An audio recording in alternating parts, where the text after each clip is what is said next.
Welcome back to Coeur, Idaho, where we are building a new spectacular custom home. Watch this video to see the James David Custom Homes team craning in glue laminated timber beams for the loggia. As you know from our first 4 videos, we have already laid the foundation, stood up the exterior walls, installed 80% of the roof with sheeting, and done the timber truss installation. On the job site today, we are going to crane in the structural glulam beams for the loggia and patio. While it's starting to snow, these beams are 8 by 14 pre-stained beams with steel plates at the top to hold them together.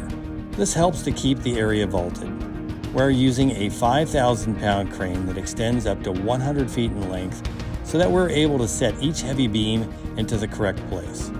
A proper waterproofing system is critical for this structure. We worked with Henry for this project.